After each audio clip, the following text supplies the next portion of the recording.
All right, everybody, welcome back to another episode of Your Platform Podcast. I'm here with my guest, Tim Macy. Funny, Tim and I have never met. This is our first time kind of formally, I guess, meeting outside of maybe working together back in the day. But I'm very excited to do this episode with you, and I do appreciate you having me out here because I think after coming across you on socials and really kind of diving into what you do and your work, one, I think you provide a lot of value to just people in general, to your industry. And I'm just really excited to kind of coming in here and doing this episode. Tim, thank you for joining me today. Yeah, man. Thanks for coming to the office, getting set up. And, I saw Corby or something was on a podcast and I was like, oh, who's this?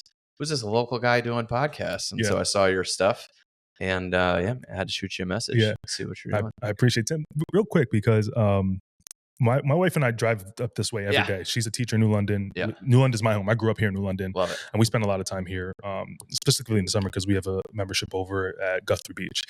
And we drove by this location and I was like, oh, that's the location where I'm going to be doing an episode with this guy named Tim Macy. And she goes, what's real? Yeah. Before we go through your background, can you just quickly touch on what real is and who they are? Yeah, but can I touch on the fact that your wife asked what's real? Yeah. Because it's funny, when I got here, my buddy Chris Tremont and James have a real estate team. And so I jumped in. I was like, guys, come on over to Real. I'll help you run the team. We'll get stuff going here locally. And when you drive by their sign they had up, it was, Alpha team at eXp Realty. And it was just so much stuff. You couldn't really read it driving by. And so when we just did the new sign, it's just Real. And nobody knows what Real is, right? Because it's a newer company.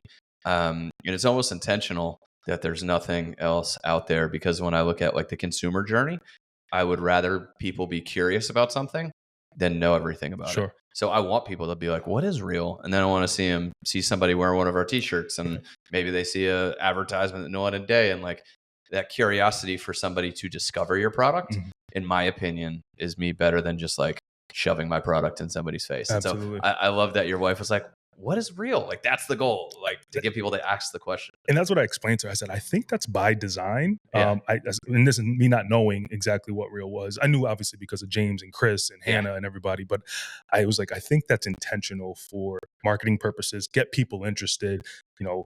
I think it's going to stand. It's not the, the EXPs, the, Remaxes and whatnot. Does that really stand out? So talk to me about your journey, Tim, because I think from, my research and about you were in the military, Air Force. Yep. Air Force. Obviously I know you from, working at the casino and whatnot, but when did you transition into real estate? What made you transition into real estate and going back into your military days? Yeah, man, that's a good question. So I remember I was, I got out of high school and when you grow up around here, I don't feel like there's a lot going on to get great direction from. It's just graduate high school so you can go to college. And then, you get to college and I'm like, why am I in college right now? Yeah. Why am I writing some paper about something that has no impact on my life in the long run? And so I felt a little lost in college, and my buddy and I drove out to live in Monterey, California. Wow. So we were in school and I kind of knew I wasn't going to come back. And I was like, man, what if we just drove out to California? That'd be cool. And it was before, the internet, what it is today. And you could go on Google Maps and kind of look at what was out there. And so we looked at Monterey, it looked kind of cool. And I went on Craigslist, found an apartment. So we moved out there. And Monterey ended up being this really, really expensive place. And I didn't realize that. It was, it's where Pebble Beach is in Carmel. And it's super expensive. And so when I got out there and realized how expensive it was, I was like, crap, this sucks because it's so expensive. But then I got a job at 2 different restaurants, waiting tables and whatnot. And I made more money than I ever had in my life. And I had more money saved. I'd never been able to save money before. And so that was crazy. And so the lesson I learned out there was, you can go move somewhere or be somewhere that's very expensive and there's a lot of money around it. The key is how do you get in to more of that opportunity? Because if somewhere is expensive to live, it's usually because there's a lot of wealthy people that are there, and there's a way to get connected to that part of the economy. And so even though it's just waiting tables, Like, I'm like, oh man, I can wait tables at a nice restaurant and my tips will be higher than if I was waiting tables in a cheaper area. So long story short, come back to Connecticut, and a table that I was waiting out there, I was just talking to them and they were like, why don't you join the Connecticut Air National Guard? Because they were both in the military. They were like, it's got a great, you got great education in Connecticut because you get the college benefits. And I was still like on the fence about going to college. So join the Air National Guard, go to basic training. And then when I got back from basic training, I don't know if you know Zach Hurd. He played football for UConn. Yeah. So I was hanging out with Zach, and Zach's this massive dude, and he's like, "You want to come work at this nightclub?" And I couldn't stand nightclubs. Like, I was just never a guy to like go to the bar, go out. But I was like, whatever. I need a job, and I just stand there. Sounds cool. Sure. And so yeah, I got a job at the casino there, doing security, and then I really didn't like it, but I didn't really care. And I was thinking about like how I could quit or like what stupid stuff I could do to get fired. And then in that moment, my buddy comes up and grabs me like, hey, they want you at the front door. And I'm like, okay, cool. And my buddy doesn't talk like that. I just assume that's how we impersonate security people talking. And so I went to work up at the front door, and like, it was interesting because there was way more interaction with people. Yeah. And then the guy that owns the place, one of the owners, was standing at the front door almost every single night. And so I started talking to them, and I worked there for a while. I don't remember how many years. It was a couple of years. I think like 08 to 2000. Oh, wow. You were there for a decent amount of time. Yeah. I think it was like 08 to 2010. I'm pretty sure a couple of years. I was there in 2013 and you were still there, I think. No? Did you make guest appearances? Maybe 11 or something. Yeah, maybe. I had to be up after that because I was in Texas in 12. I know I was in Texas in 12. Yeah. But being up there, I'm standing next to these guys that own the club, and like, I don't know, I guess most people were just like hitting on chicks and whatnot. I was like learning about how they raised the money to open the club. I was learning about what their deal with investors was. Like, I was trying to get a college education and business from these guys that own this club while I was out there. How old are you when you're working there? I guess 21 or something. 22. 21. I was young. You know, that doesn't go through a lot of people's mind. Like you said, I was the one that you just mentioned. I was the one that, I'm not saying it didn't happen, but why? What do you think was going on in your mind to kind of be processing things from a perspective of how do I get this and grow that? And I don't even think it was how do I get this and get to there, because I know everybody that talked to him was like, I want to be where you're going to be. Sure. And I know those dudes. Those dudes are like, you'll never be where I'm going to be. Like, you don't have everything I've been through, and you don't have what it takes. And so there's always people that like that, but I'm just authentically curious. Yeah. Like, I'm just really curious about why people do what they do, how they got to where they got to, how they built something. Like, my wife likes to say I'm nosy. Yeah. But I'm like, really, I'm just curious. And so I think that curiosity has led me to learn things from people that maybe other people hang out with the same people and they don't learn those same things. But also being there, I realized I didn't want to be in that industry. Like, I just knew that, every weekend I was leaving there at 3 a.m. It's miserable. Yeah. So, I mean, I knew I wanted a family. I knew what I wanted my life to look like. And I was lucky enough to kind of like snap out of it at some point.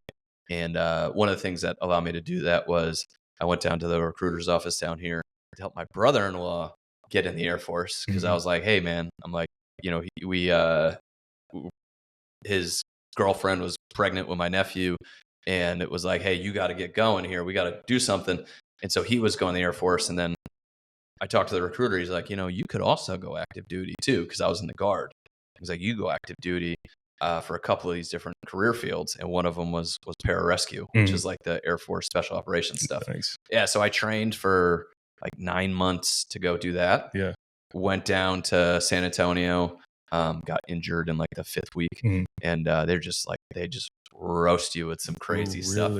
Yeah. So I got hurt there. A lot of guys, get hurt, wash out. But I ended up being there for about a year and a half or so at the Air Force Base. And we kind of grew roots, and so I was getting out of the Air Force and looking back at what we had for us in in Connecticut and kind of looking at like, where's the best place to completely start over. And I felt like San Antonio was a good spot to do that. And so we decided to start life over in San Antonio. My wife and I didn't know anybody. We had saved up a bunch of money from when I was in, but I had no job lined up for when I got out, so it was like a little sketchy there, but we got out and I got my real estate license. One of the things that I came across in preparing for my conversation with you was you were on a podcast. I don't know whose podcast it was. It might have been one of the events that you host, and you had mentioned that you were outside and you were doing landscaping for apartment complexes. That's and right, you were like, you knew in that moment that you were going to own those apartment complexes. Walk me through that manifestation, because it sounds like what you have now you manifested, and I think that is very. I think it's something that people should do more. Manifestation. Walk me through that. I think, so there's definitely, I try to make that the quick version of the story. But there's a lot of interesting stuff between getting out of the Air Force and being where I'm at now. Sure. And part of that chapter is mowing lawns, driving Ubers, like doing whatever. I'd do anything, right? To make a buck to get going. And I think there's a difference between, and just a context on the story. I was mowing lawns for a company that like managed, did the maintenance for different small apartment complexes around the city. And so I was just pushing a lawnmower through, like, they gave me the worst crap too. Like I never got to ride on the lawnmower. I was always pushing it, and I was always pushing it through like the high grass, and nobody wanted to mess with it. It was hot. Probably. It was hot. Oh my God. Yeah. And now, I mean, we're invested in about 4 apartment complexes. We just bought a warehouse a couple weeks ago. Congrats. Like all sorts of fun stuff. And so it's been amazing. And I think that there's a difference between visualizing and manifesting and all that stuff you're talking about in daydreaming. What do you mean? Well, I mean, just the 3, right? So you got the visualization, the daydreaming. We can X out daydreaming. We think, I pretty much know. No. I don't want to. You don't want to X out daydreaming. The reason why I don't X out daydreaming is because that's what I think people mostly do. Okay. I think they mostly daydream about what they want. I think they mostly think about the things they want. But visualizing, and if you want to use the word like manifesting, is I was pushing a lawnmower at an apartment complex, visualizing myself going through all of the things it takes to get to owning the apartment complex. And then I was listening to the Bigger Pockets podcast all the time. I was going to investor meetups. I was just like visualizing owning that apartment complex, but allowing that to push me to actually take the journey to do it. Whereas a lot of us daydream about owning a yacht on some island, right? Yeah, right. But you're not like visualizing the part where you got to go shovel the crap to get there. And that's, I think, is a little bit of the difference. I was listening to, actually, you did the episode maybe a year ago minus 2 weeks, where you talked about public success, but private failure. Yeah. And I thought that was the best 90 minutes I've heard in a long time. And one of the things that I think that stood out to me is when people, something that you did was that your influence, people that you had influence, is you would pick different things from different influences to implement. And I think that in today's environment that we have the social media environment, we have the podcast environment, we have millions of books that get thrown over the Audible, however people consume information. We try to take that entire thing and implement it as everything from one book. What I love about you, and it seems like from just kind of this short conversation here and how you've developed, is you taken pieces of that, taking pieces of, for example, I just use this, for example, I don't know if you read the book Fanatical Prospecting, but taking a piece of something like that for me and taking a piece for, Atomic Habits and all that, I think we get so consumed in the amount of information that we can have access to, and it could kind of distort us a little bit. Am I wrong in saying that is a little bit of a challenge that people have today, is trying to implement too much stuff? Yeah. I mean, if you try to do everything, you'll do nothing. Right. And so many of the people that I've really keyed in on that have kind of cracked the code, they've usually cracked the code in one thing. So, I've got a buddy that does really well He just deals in distressed properties with Mm-hmm. title issues. Mm-hmm. And that's it. And now that he became the best in the world at that one thing, now we can go stack a whole bunch of other stuff. Yeah. And so I do think we look at all these different things that we can do, and we end up getting overwhelmed Mm-hmm. instead of just looking at the one thing that's probably aligned with who we are the most, Sure. and go all in on that. You bring up a good point though. I remember one of my first real estate events I went to, and it's a Tom Ferry event, which is, this big event. And there's these people up there on stage, and you can see they're talking about how much GCI they've done, how much money they've made, and what they've done to do it. And I was lucky. I don't know what it was, but the first event I went to, I had the epiphany of that guy has made a lot of money, and there's something I can take from his story. Mm-hmm. But at the end of the day, I don't want his life, because I knew that I could tell, like, he probably didn't spend that much time with his family. Mm-hmm. He probably didn't have a great marriage. He had a team, and it seemed like it was more work than it was rewarding. And so, like, the ability to look at what somebody's done, the ability to look at like what I've done, like if you're listening to this, like, you do not want to go take my whole story and try to apply it to yourself. But hopefully maybe there's like one thing from my story that you can take. But yeah, I mean, we get in this mindset where we try to do everything. I love that, because I listen to The Game all the time. Yeah. I literally listen. I love You're that talking guy. about Hormozi? Hormozi, yeah. Dude, so he's the real deal. He was about to go on stage at one of our events, and I talked to I talked to him, shook his hand, and it's funny when you meet somebody like that. For me, it's like I'm always thinking, what's the question I could ask this guy that would resonate in some conversation? Because people like that get bombarded with stuff all the time. And so the thing I asked him was like, hey, like, as you're scaling, do you ever think about raising money for a larger fund, or are you going to just keep kind of keeping it what you're doing? And he said, he was like, I want the control. So I'll probably never go outside of where I'm at now, but it's always enticing. Like, it's always enticing to take other people's money, but when it's only his money, he's got total control over everything. And so that was like the perfect answer to that. And then also I saw him like 4 hours later, after he had spoken, after he'd been bombarded with a bunch of people and all that other stuff, and just to like take a picture with him. And he's like, oh, Tim, what's up? And I'm like, are you kidding me? Wow. I can't remember people's names for anything. And Hormozi, who meets a bajillion people, just got that steel trap of a brain to remember your name. So like, he's the real deal. He's on another level, an awesome guy to listen to. I listen to him all the time. And one of the things, just kind of going back to what we were just talking about, consuming the information, is I can't remember what episode it was, but he was just saying that there's only so many inputs that we can have, and being, we got to figure out what those inputs are and get good at 1 or 2 or 3 of those inputs instead of trying to get good at 25. And I thought, man, that's great. And I think about from my space, right? From an insurance perspective, I do auto, home, life insurance.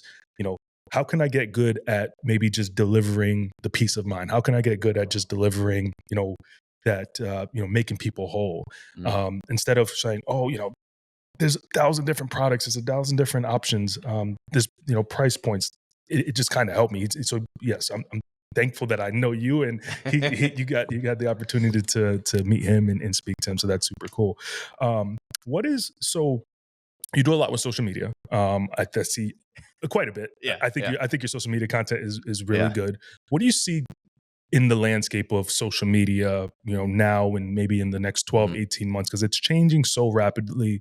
The algorithms are rapidly changing. I quite don't understand the algorithms yet, but I just kind of post. When I think about back in 2015, when I jumped into the insurance industry, it was very easy to go on social media and be like, who needs an insurance quote? And 30 people will flood your post. Yeah. You get messages, very easy. I get the concept that Facebook and Instagram and all this, they're business, and they are going to leverage the fact that you're using that.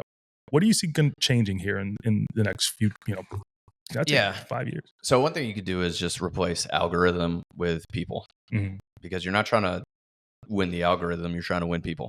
And the algorithm is smarter than we are, and all they're trying to do is deliver relevant things to people. And so you can get caught up in like down the rabbit hole of trying to like game the system and game the algorithm, when at the end of the day, you just make content that people want to see, your content will win. Right. I think there's a lot of power in, you got to figure out what you're doing on social. Are you running ads or are you building an audience? Because it's hard to build an audience running ads.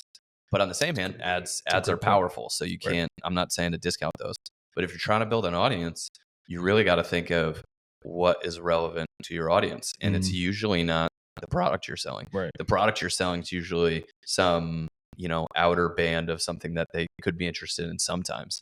And so for a lot of our agents across the country, like they're just crushing it, making content about the local stuff that's happening because people don't watch the news anymore. Sure. Yeah. Right. And so a lot, like we have this opportunity to be the news, to be the spokesperson for our area. And so, like they're building a new apartment complex in Groton. Like people probably don't know about it. Right. They probably have an opinion about it. That's a great point. They probably would want to know about it. Like they're building things, they're shutting things down. Like there's all sorts of stuff going on here locally that people aren't going to read in the New London Day, which I love the New London Day. The first thing I did when we decided to move back here was I went and subscribed to the New London Day because it's such a staple of our local area. But at the end of the day, like less and less people are reading the newspaper. More and more people are online. And so it's your opportunity to be the person delivering them that news, that content. I think, again, ads are great and you should be running an ad that says like, homeowners insurance is up blank percent across the country. How much is yours up? And are you paying too much? Right. Like that's a great ad. And like you should. We're going to copy that, guys.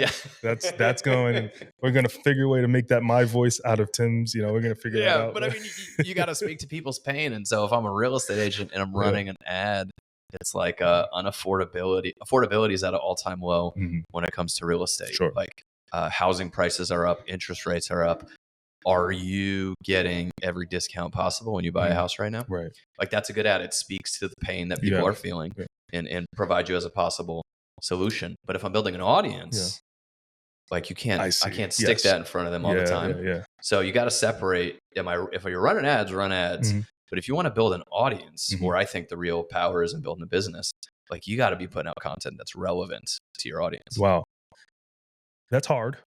Because it requires consistency, which actually I want to touch on something that you also said on this 9-minute episode a year and a half ago, or just about a year ago.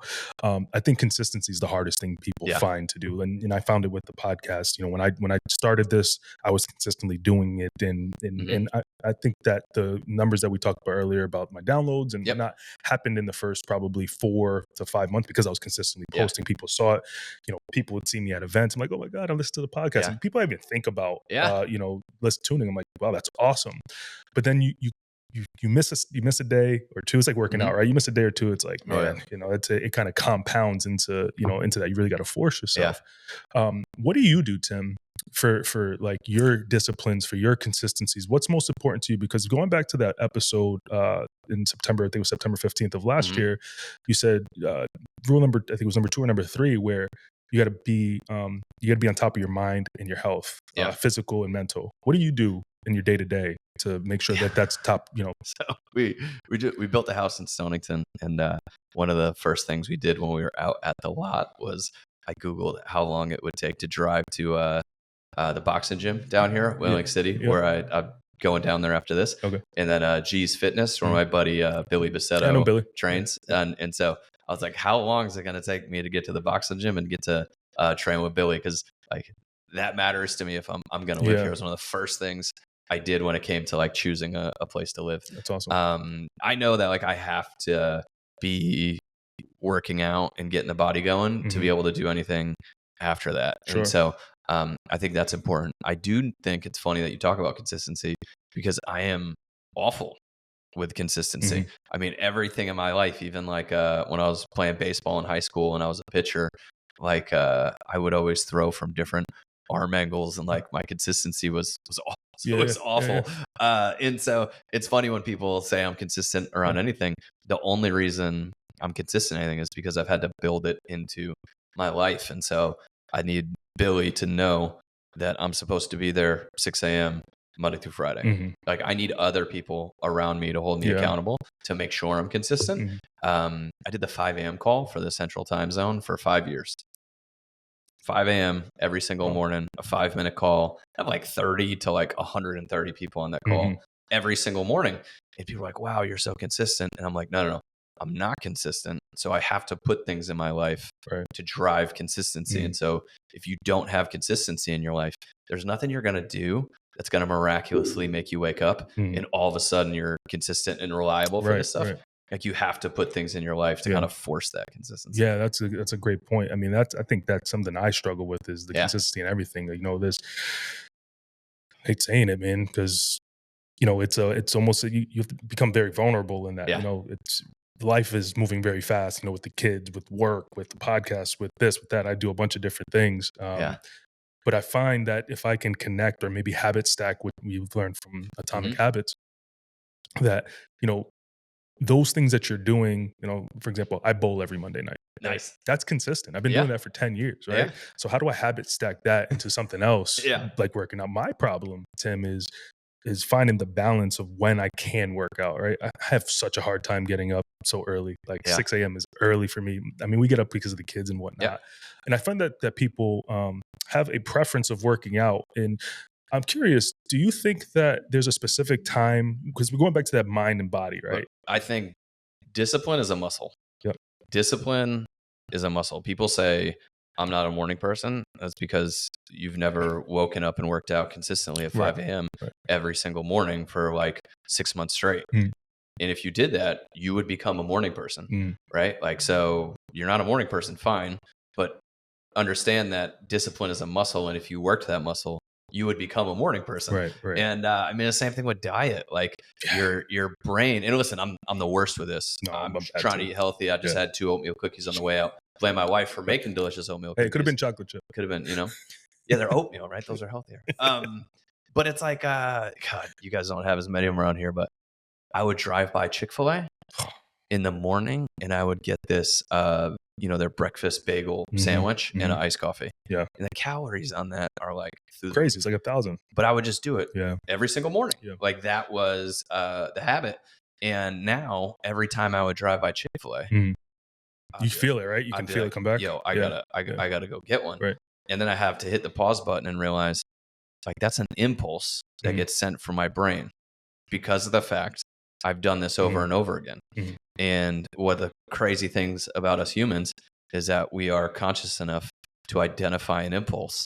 And if we're disciplined enough, we could say no to it, you know? And so it's like, oh, I can't help it. I just eat too much. Like you don't get it. It's genetics. It's like, no.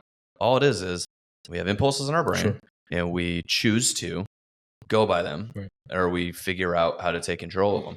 And so that's with everything. It's like you wake up in the morning and you're tired. You're like, I'm not a morning person. But if you get up and you go work out, you do it again the next morning, you do it again the next morning, all of a sudden you turn around and like, you're not as tired in the morning. Because our bodies are crazy, man. Like our bodies adjust to all this stuff.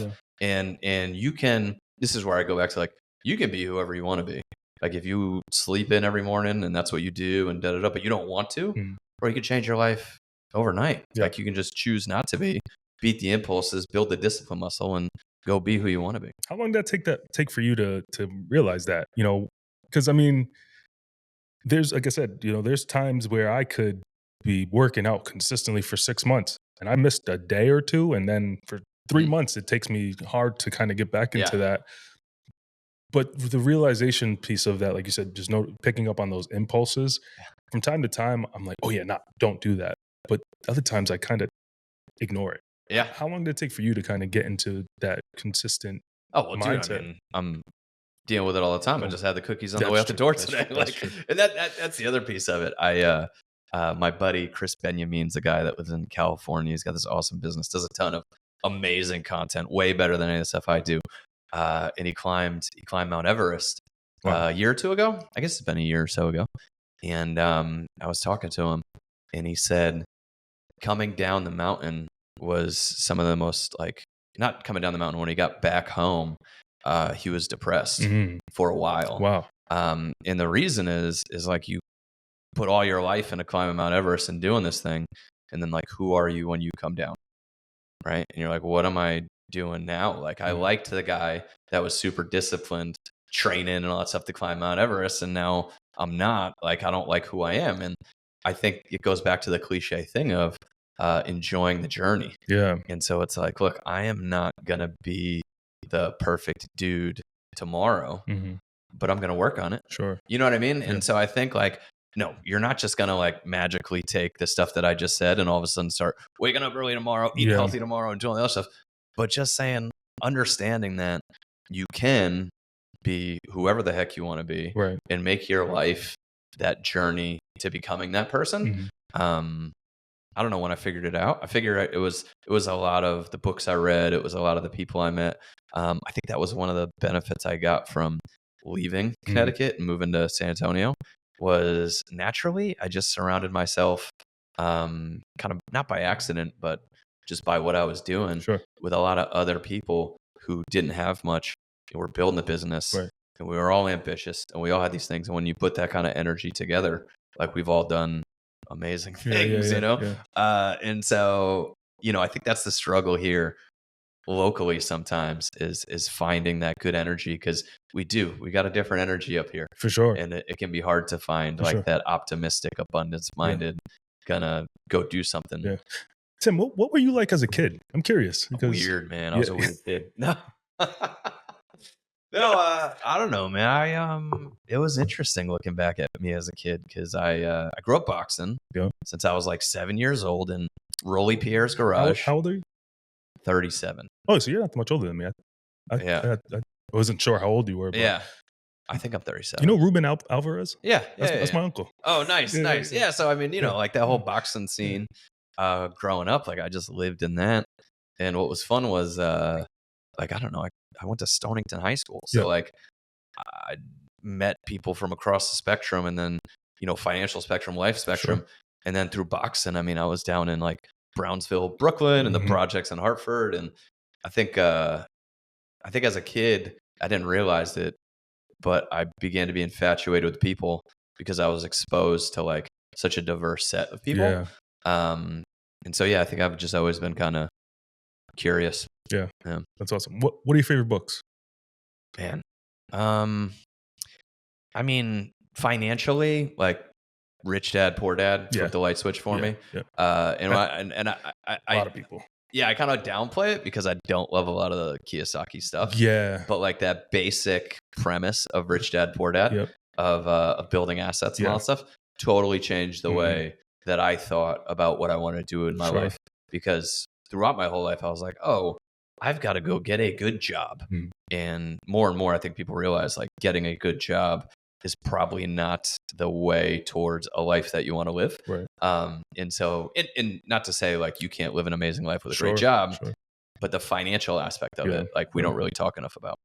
And then, I mean, I love a lot of podcasts, and I'm trying to think of more like life books that are less financial, but I think Atomic Habits is great.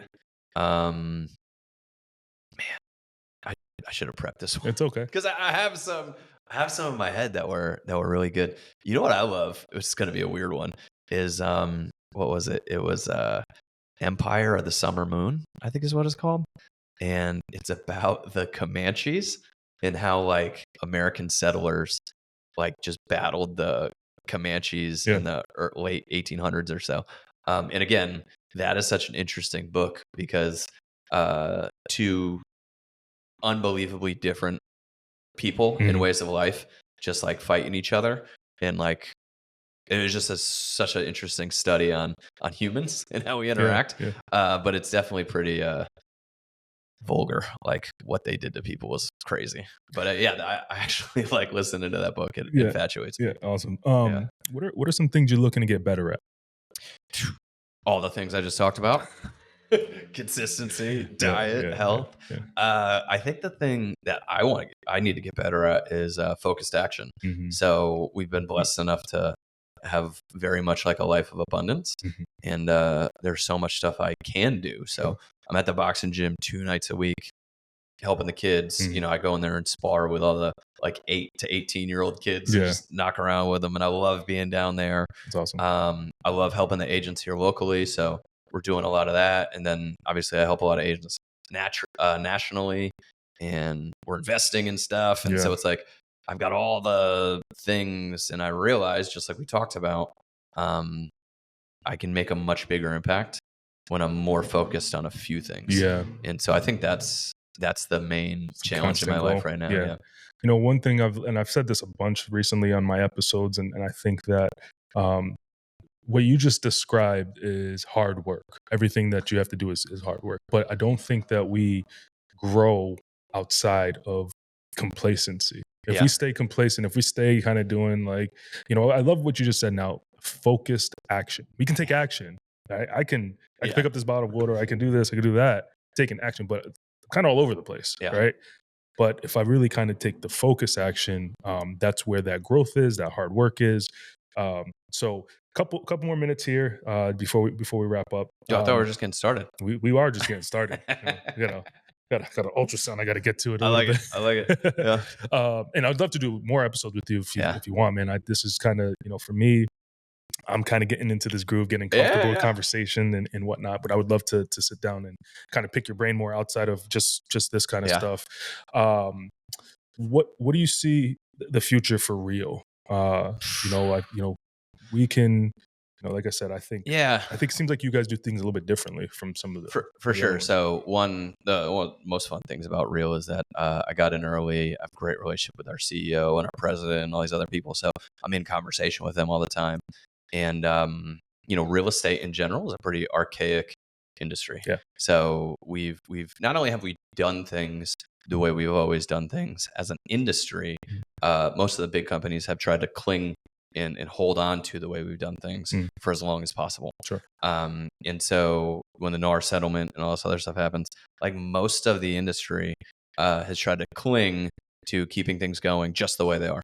And what's fun about our company is, one, we're at like 22,000 agents now, I think. Don't quote me on that. It's changing all the time. And so we've got all these great real estate people, but we also have a lot of great outside of real estate people. So our CTO doesn't really come from real estate. Our CEO is a guy who's been in some different tech stuff that's running our thing. And we get that good outside perspective because, you know, if you got the best cab companies in the world together, they would have never came up with Uber, you know? And so that's kind of the deal where we've got great real estate people. We've got some great outside minds, and we're bringing solutions that I think are pretty interesting to the table for not just for agents, but eventually for the consumer as well. And look, I think there's a lot of great players in the industry, but we're definitely positioned to be a disruptor in an industry that I think could probably use some disruption. Yeah. I can't wait to see it, man. You know, in the industry as in the whole, as from my side of things, same thing. It's chaotic. But so we talked about a little bit about your early journey, and working and all that stuff. We covered all that. I could go into checking IDs. I checked a lot of IDs. I try. You've probably seen mine a few times. I've never been kicked out of there, so don't worry about it. Outside of, you know, how I left, but I didn't get kicked out. I promise I didn't get kicked out. Another episode. Funny story. Next episode. Funny story. The day I quit, if you will, is the day I met my wife. So it worked out. Dude, I met my wife on her 21st birthday. Awesome. I checked her ID at Shrine. Really? And I was like, hey, you want to get married? She was like, sure. Oh, sweet. That got married at that day? That day maybe? Like an arranged No, marriage? I mean, it was a little longer than that. But, you know, every time I tell the story, it gets shorter. It's funny. It was Sailfest here. So anyway, we'll save that for another episode. Yeah, another episode. It's happening. So I appreciate you, you know, letting me come here, do this episode with you. Before we let you go, where can people find you? I think Instagram is probably the best place. Yeah, I'd say Instagram. His Instagram is really good. I love his content is awesome. I love following it. So. Yeah, I gotta actually post a video here. Yeah. What's the handle? Tim Macy, Realtor. It's very creative. Yep. Yes. Awesome. And I believe he has his own podcast, which we mentioned, the Tim Macy Show. I do. I've got that, and then we've got if you're a real estate agent specifically. Real Estate Video Blueprint is the big event that we do every year, and that's the podcast that's the most active. It's the most active. Yeah, we do like one episode a week on there. I'll drop that in the description so people can see that. But Tim, I appreciate it. Thank you very much for letting me do this here, man. Dude, awesome stuff. I appreciate it. All right, man. Later.